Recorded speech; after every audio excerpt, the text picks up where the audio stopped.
In the early stages of Han Li's cultivation journey, especially during his time cultivating in Huangfeng Valley, his most prominent label was undoubtedly the term pseudo-spiritual root.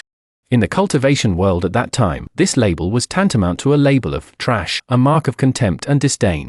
Dong Shena once remarked that for someone with a pseudo-spiritual root like Han Li to reach the foundation establishment stage was already a miracle, leaving Han Li speechless.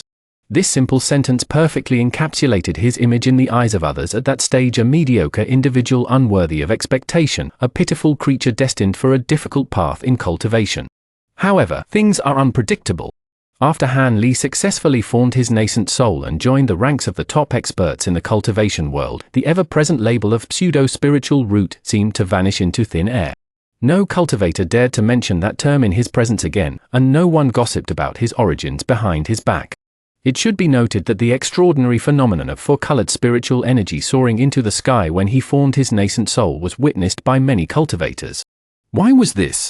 Have all these people collectively suffered from amnesia, forgetting Han Li's shameful past?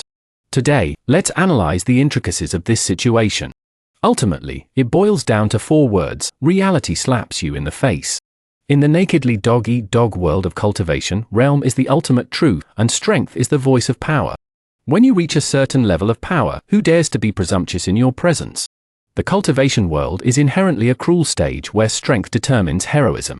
When you're still in the chi refining or foundation establishment stages, others might comment on your spiritual root, assessing your future potential and how far you can go. But once you condense your golden core, especially after reaching the nascent soul stage and becoming a powerful patriarch, who will care what your spiritual root was?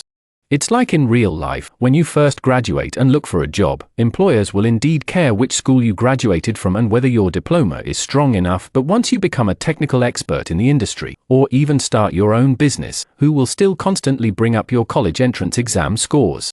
What people see is only your current achievements, your current strength, and your status in the martial world.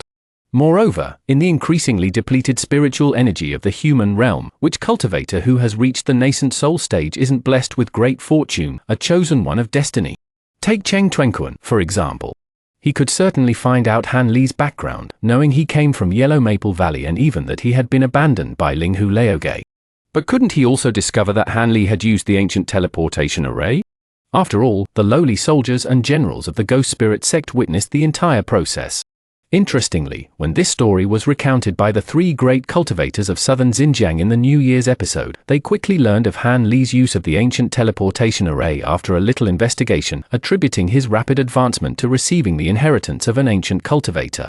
However, the 3 weren't particularly surprised by this, nor did they treat Han Li any differently because of it. The reason is simple: each of them reached such a level through their own unique opportunities and extraordinary encounters. At this height, the unusualness of one's background and circumstances becomes the norm. No one will look down on someone simply because their circumstances are more extraordinary. Those past humiliations will ultimately become their most dazzling badges of honor. Consider real-life examples. Would anyone mock Liu Qiangdong's rural origins today? Perhaps some still mention his background, but when they do, their tone is filled with inspiration and respect. A humble origin is never a disgrace. The ability to bend and stretch is the true nature of a great man. Before you achieve success, all your shortcomings will be pointed out, becoming your weaknesses and flaws. But after you succeed, these past hardships become the foundation of your pride, the most moving chapters in your legendary story. Han Li is another example. His legendary experience of forming his nascent soul with a pseudo-spiritual root, even if mentioned, would only become an inspirational myth for countless lower-level cultivators, an inextinguishable flame of hope in their hearts. Who would still look down on such a powerful figure? Ultimately, that label of pseudo-spiritual root was shattered by Han Li's own strength the moment he formed his nascent soul, vanishing into dust. From then on, when people mentioned Han Li, they would only say he was the ruthless old demon Han, an inspirational example of defying fate in the cultivation world, the legendary cultivator who made ancestor Linghu regret his actions to the core. In this world where strength reigns supreme, what people care about more than your spiritual root aptitude is probably how sharp and ruthless the sword in your hand is.